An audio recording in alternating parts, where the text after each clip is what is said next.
author of Greater Thoughts, is also a motivational speaker and a mind coach, helping you to untrap your mind. In order to elevate your team, your organization, or your business, visit Robert Collins on theuntrappedmind.com or follow him on Instagram at greater7thoughts. That's greater, the number 7 thoughts. Robert Collins says, all success starts with a thought. Now turn that thought into action and go be great. Above the noise, let positivity reign. Each step I take, I conquer fear and pain. Greater thoughts echo through my mind. Uplifted, I soar, leaving shadows behind. Each word I speak, transforming my fate. In this untrapped mind, I am truly great. Good morning, good morning. It is your host, Mr. RC. You have just tuned into the Greater Thoughts Morning Show. Once again, I must tell you, my gratitude is with you. Thank you, y'all. Appreciate you. Yes, sir. Yes, sir. I want to just let you know that I'm so grateful this second day of the month of April of 2026 that you've chosen to pick up your phones and turn to WDRBmedia.com or on your iPhone, in your Apple Music, WDRB Media, or if you went to the Greater Thoughts website, the untrappedmind.com, to listen to me. I just want you to know that my gratitude is with you. Look, today I'm coming to you from a different angle, one that I haven't spoken of before. I was at what they call the Sarah Stevenson's Tuesday Morning Forum the other day, and I was speaking with a young lady there, and she asked me, do I ever speak on this? And I was like, well, I've spoken a lot of times about it, but I haven't spoken on it. So today I'm going to spend some time speaking about something that I haven't spoken about before. And so you guys get to be my folks to get to tell me. So look, give me some feedback, y'all. Shoot me some feedback. Go to Greater Thoughts in Facebook. Go to Greater Seven Thoughts on Instagram. Go to Greater Seven Thoughts on YouTube and send me some feedback. Give me some feedback on what you think about today's episode. I'm really excited to hear what you have to say. What I'm going to talk about here. Let me give you a story first, and then you'll have an understanding of where we're going with this thing. So when I was 25 years old, I became a general manager of a restaurant. So it was a Ruby Tuesday franchise. I was the youngest general manager in the company. And before working there, I did a job where I did door-to-door sales. So if you wonder how I can, maneuver in any room, when you do door-to-door sales, it teaches you how to become a chameleon. And I mean, I'm talking about going from brown to green to white to you name it. It makes no difference. I can fit into any room. I'm like not I'm not trying to be a triangle going into a square hole. I know how to conform into a circle so I can fit in a circle hole. I can make myself a rhombus if I need to make myself a rhombus. What I'm saying to you is I've learned during the 2 years doing door-to-door sales that you're gonna walk across all different types of life and to never prejudge. And that's a whole nother story. I could talk about that for a while, but I learned not to prejudge. I give you an example of that real quickly. I was in Great Falls, Virginia. If you know anything about that area, it's a lot of millionaires there, a lot of $1 million+ homes in that area. But I was doing a campaign with a Pizza Hut, I believe it was at the time, or Papa John's, one of the two. And what I come to realize is that just because a person has $1 million+ home doesn't mean they have the ability to spend money the way they choose freely. They may be house poor, but you would never think that looking at the house. I walked up to houses and saw or been invited into homes that were multiple $1 million, but when you get into the inside of the house, they had one couch, one chair, one TV, and other rooms were empty. And they didn't just move in. So they you cannot prejudge a book by its cover. So what happened is when I was in the restaurant industry, I felt as though Everybody that worked there should be like their manager, me. My effort was always 100%. My attitude was always positive. My belief system and my belief structure about each and every day was always positive. So what I did was I looked at my managers without training them to be that way as though they should already be that way. What I'm talking about here, y'all, is expectations. I placed expectations on my managers before I had the proper conversations with them about who I was, where I come from, and why I was moving in the manner in which I was moving. The expectation that I had of them was to be the same way. But let me tell you something, y'all. Let me tell you something. So if you're this manager, I'm giving you an opportunity, I'm teaching you something, I'm giving you something right now to pay attention to.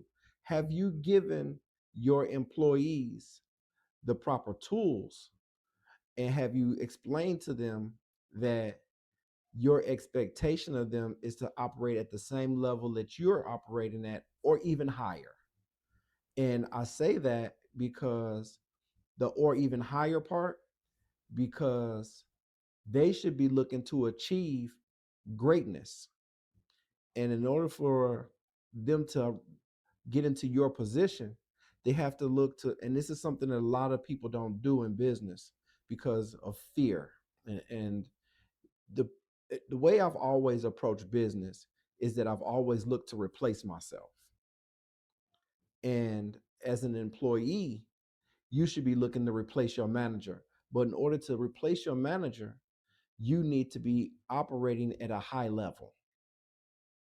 And as far as a manager goes, you should be teaching and giving the tools to your people to be able to replace you.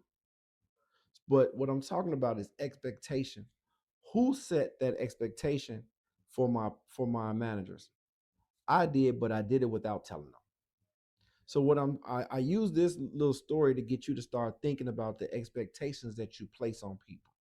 And let's start with the one that's always near and dear to most of us.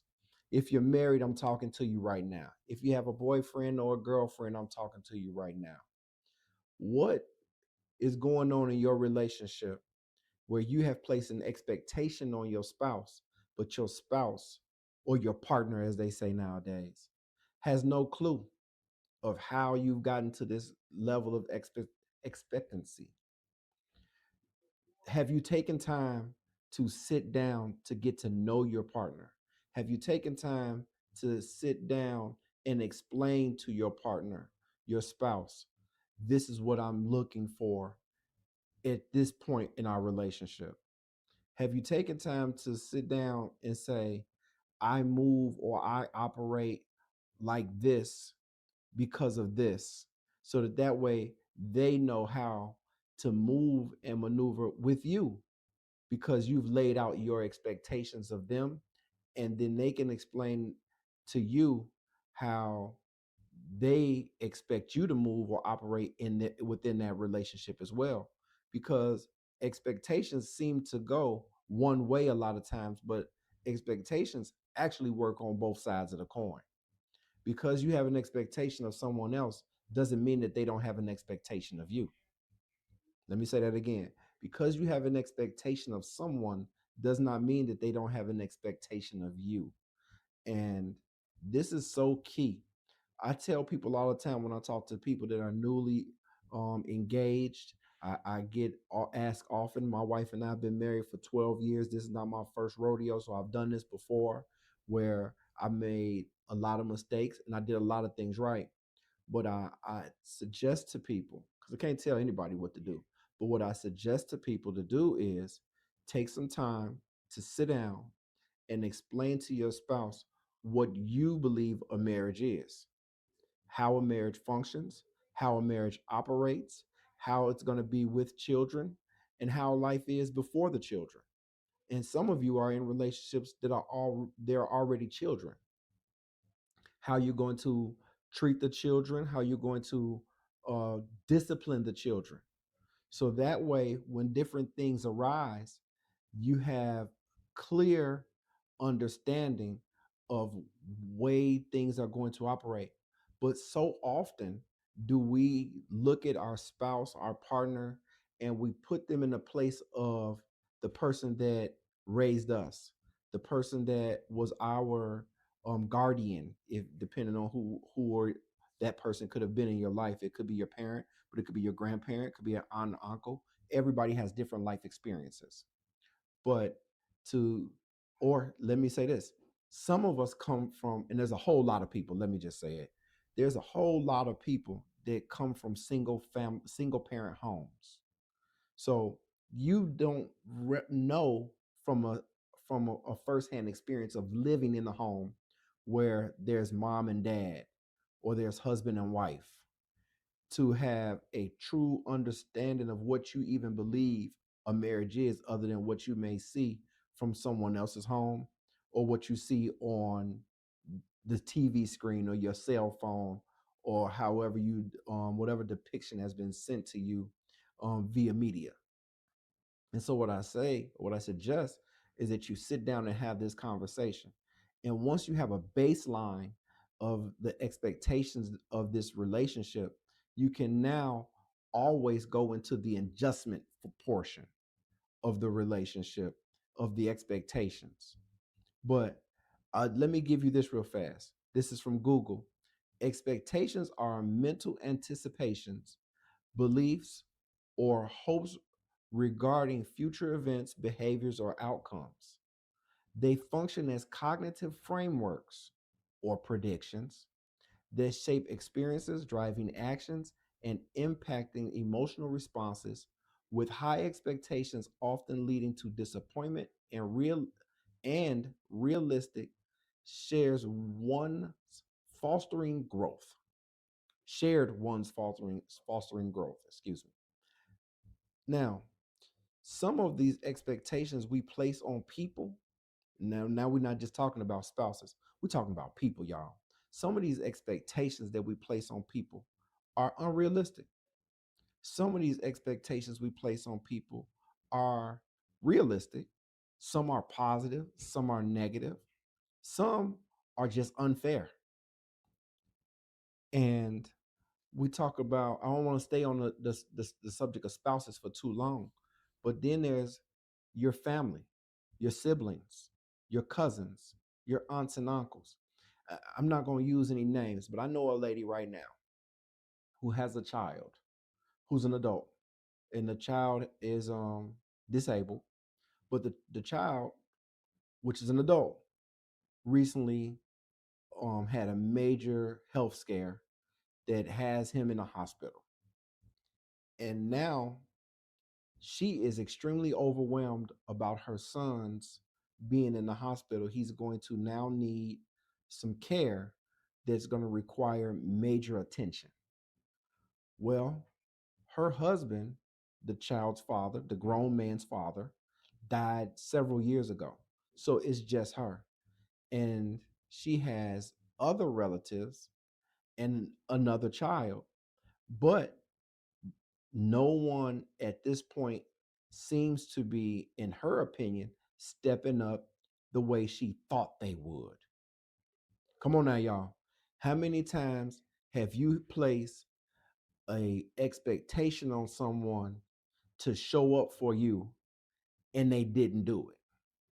How many times have you placed an expectation on a situation and then that situation occurs and there's no one there to help you the way you thought they were? So let me free you. Let me free you. This happened to be said to me at one point in time, a little over 20 some years ago. See, I was in a situation personally that my expectation of the person that I was dealing with was much higher than I ever spoke. My expectation of the person, which I felt was realistic, but for them was, I want to say, unrealistic in my, as far as way I was believing that they would act. They never thought that I guess, you know what, sometimes people don't know what they'll do until they get into a situation. Let me put it that way. I don't want to go too deep into this. But it was said to me that when I made the comment that that person hurt my feelings, it was said to me that they didn't hurt my feelings. And that comment started stirring up some frustration and anger within me. And when it was said to me that that person didn't do said thing to me, I said, ain't no way that I'm going to sit here and allow you to tell me that what they did didn't hurt me and that I hurt myself. And as the conversation could persist and continue, it was explained to me that the reality is I place an expectation on a person without, let me say it this way. The only person, and it's not even a person, that says, I will never leave you nor forsake you, is the Lord God. So what I did was I placed my beliefs on, and see, once again, there's that word beliefs, my beliefs in that person with hopes regarding future events. And then their behavior didn't line up. And because I placed my expectation on that person, when they didn't hold up, my feelings were hurt. And you know, in my case, it was very traumatic. But no, don't know, in the words of my cousin, don't nobody care. My cousins and I used to say that when we were kids. My sister's probably listening, and my cousins are probably listening right now, cracking up laughing. But that's what they used to say. Don't nobody care. Listen, when you place expectations on somebody else and they don't live up to them, then guess what? That's your fault. That's right. I'm telling you now, that's your fault. It is not their fault that they didn't live up to your expectation, because at the end of the day, these are your expectations of them, not their expectations of themselves. So when you have these situations come, and so I want you guys to get ahead of some things as you're listening. Some of you have older parents. Some of you have children that haven't been healthy in a long time. Some of you are preparing for what your life will look like in the next 10 to 15, maybe 20 years. And it's time to start setting up some realistic expectations with people, from people, for people. You need to be taking some time to have conversations. Have conversations with your friends. Have conversations with your family members. Have conversations with your spouse. That if something were to happen to you, how you're looking for them to show up. If something were to happen to your child, how you're looking for them to show up. And also, in that, explain how you plan to show up for them. Because sometimes we expect people to do all these things for us, but we ain't looking to do nothing back for them.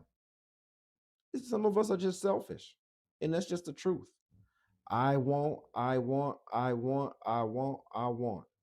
But we're not giving, we're not giving, we're not giving, we're not giving. Some of us just want to be receivers. Some people are what I call energy vampires. When they come around, they suck your energy. When they come around, they take, take, take, take, take. Your cup is now empty because all you've done, some of you that's listening, all your life, all you've done is pour out of your cup. Who's filling your cup? Who's putting the liquid back into your cup? Where are you spending time that allows you to rejuvenate?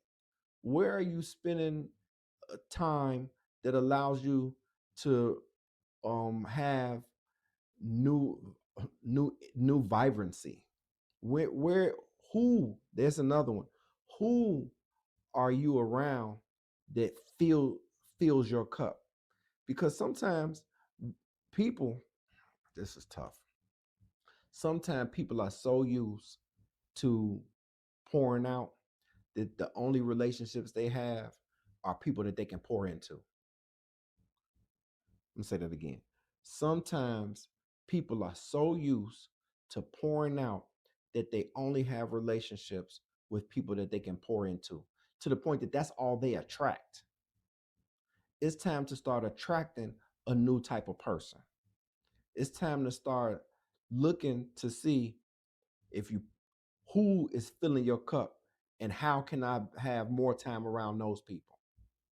Or what is it that you do that fills your cup? See, for me, it's going to the gym to play ball and talking junk with my boys. For me, it's going in my garage. For me, it's being outside playing basketball with my boys. And now my daughter is starting to pick up the idea that she wants to be a good shooter.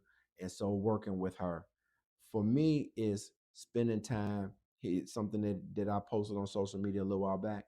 Me teaching my daughter how to put her new bed together so that in the future, she doesn't have to place an expectation on somebody to come over and put a bed up and then found herself sleeping on the mattress on the floor for months because nobody came through for her. I find that I can get peace, joy, and fill my cup in doing these things. Sometimes it's just going to take a walk through my neighborhood with the dog. Sometimes it's going to take a walk through the neighborhood by myself. And a lot of times it's being around my wife, just being in the room with her. Just not we don't have to do a lot of talking, just so I can sit there and look at her. That fills my cup. Then there's times where I need to just get away. I need to be by myself.